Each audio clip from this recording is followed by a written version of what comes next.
বিসমিল্লাহির রহমানির রহিম। আসসালামু আলাইকুম ওয়া রাহমাতুল্লাহি ওয়া বারাকাতুহু। আজকে দুর্নীতিগ্রস্ত ব্যক্তিদের সম্পত্তি এবং বৈষম্য বিরোধী ছাত্র আন্দোলনে যারা ক্ষতিগ্রস্ত হয়েছেন তাদের ক্ষতিপূরণ সম্পর্কে কিছু বিষয় নিয়ে আলোচনা করব। প্রথমত হলো, এটা যদি স্পষ্ট হয়ে যায় বা কারো বিরুদ্ধে যদি যথেষ্ট প্রমাণ থাকে দুর্নীতির, সেক্ষেত্রে ওই ব্যক্তিকে যদি নোটিশ প্রদান করা হয়, সে যদি দুদক কিংবা আদালতের ওই নোটিশের জবাবে সে হাজির না থাকে কিংবা সেই জবাবের ভয়ে বিদেশ পলায়ন করে, তাহলে এটা স্পষ্ট ধরে নিতে হবে যে ওনার কাছে এই সম্পত্তির বিষয়ে সঠিক কোনো ব্যাখ্যা নেই, সদুত্তর নেই। সেই ক্ষেত্রে তাদের চিন্তা হলো যে তারা একসময় বিদেশ চলে যাবে, দীর্ঘদিন বিদেশে বসবাস করবে, আর তার নিয়োগকৃত আইনজীবী দেশের আদালতে হাজির হবে, তার পক্ষে হাজিরা দিবেন, বারবার আদালতকে বলবেন sir time petition, sir time petition, এইভাবে কালক্ষেপণ করতে থাকবেন। তারপর ওই ব্যক্তি অপেক্ষা করবে কখন তার ওই সাপোর্টিং সরকার আবারও আসবে, সে দেশে ফেরত আসবে এবং ওই সম্পত্তি বহাল তবিয়তে তিনি বুক দখল করবেন। সাধারণত এই জিনিসগুলি হয়ে আসছে, অদ্যাবধি এইভাবেই চলছে। কিন্তু সদ্য সাবেক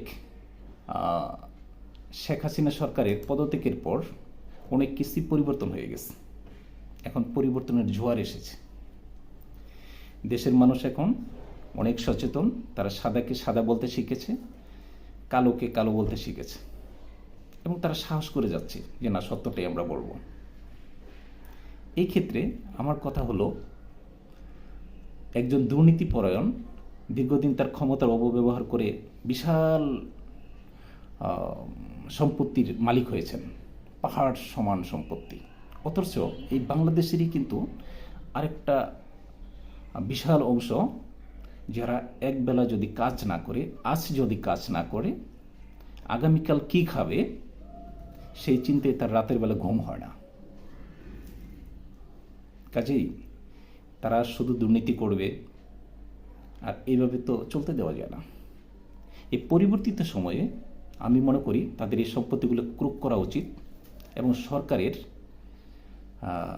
সঠিক একটা বন্দোবস্ত করা উচিত। এই সময়ে মানুষের ঘাড়ে যে পরিমাণ ঋণের বোঝা আছে, আন্তর্জাতিক ঋণের বোঝা আছে, সেটা থেকে যদি উত্তরণ পেতে হয়, তাহলে এই বাংলাদেশের এক তিল পরিমাণ সম্পদও অলস পড়ে থাকার কোনো সুযোগ নেই। হতে পারে এটা মন্ত্রী, এমপি কিংবা বড় কোনো নেতার সম্পত্তি, হতে পারে কোনো আমলার সম্পত্তি, এটা কোনো মুখ্য বিষয় না। যখন কোনো ব্যক্তি পলায়ন করে এবং সে দীর্ঘদিন বিদেশ পড়ে থাকে, আদালতের রায় পেতে পেতে পেতে পেতে সেই সম্পত্তিটা একটা সময় বিনষ্ট হয়ে যায়, কোনো কাজে লাগে না। আর সেটা যদি কৃষি জমি হয়, এরকম হতে পারে যে কৃষি জমি, সেই কৃষি জমি পতিত পড়ে থাকে, কিংবা অন্য কোনো সম্পত্তি যদি হয়, অকৃষি ভূমি হয়ে থাকে বা কোনো স্থাপনা হয়ে থাকে, আদালত সঠিক বন্দোবস্তের অভাবে সরকার রাজস্ব হারা। কাজেই এই ক্ষেত্রে আদালতের কিছু সীমাবদ্ধতা আছে, আইনগত সীমাবদ্ধতা। তারপর আমি মনে করব যে আদালত তার সহজাত ক্ষমতা প্রয়োগ করে কিংবা সরকার তার নির্বাহী আদেশ বলে এই সম্পত্তিগুলো ক্রোক করার সুযোগ আছে, তারা করতে পারে। বর্তমান সময়ে একনায়কতন্ত্র সরকারের পতনের পিছে সবচেয়ে বড় ভূমিকা যাদের, তারা হলো ছাত্র আন্দোলনের, অর্থাৎ বৈষম্য বিরোধী ছাত্র আন্দোলনের। এক্ষেত্রে ছাত্ররা এবং ছাত্র এবং জনগণ সবাই মিলে যে আন্দোলন গড়ে উঠেছে, তাকে দমনের জন্য সরকার যে দমন পীড়ন করেছেন, তাতে প্রায় 6 শতাধিক ছাত্র জনতা শহীদ হয়েছেন।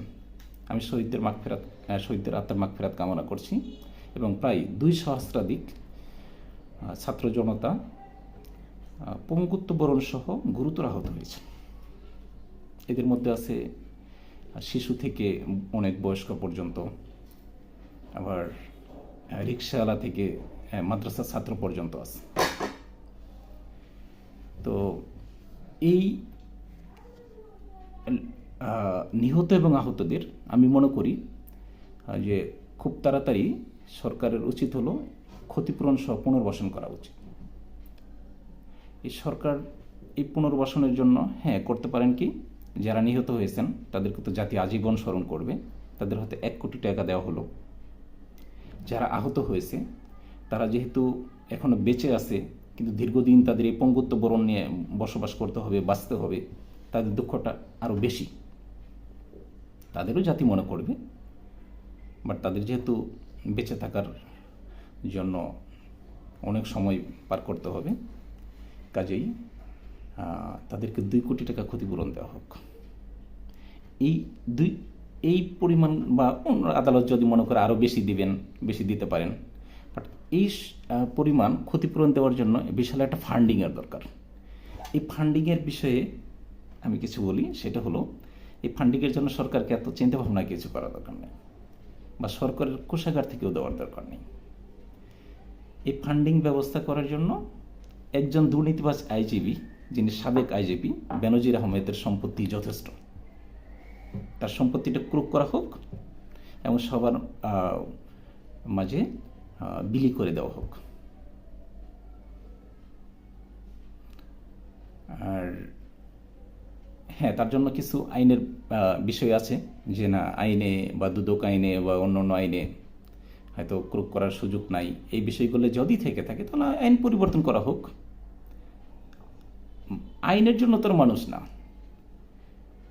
মানুষের জন্য আইন, সুতরাং মানুষের প্রয়োজনে আইন সংশোধন করা হোক, তাতে তো কোনো বাধা নেই।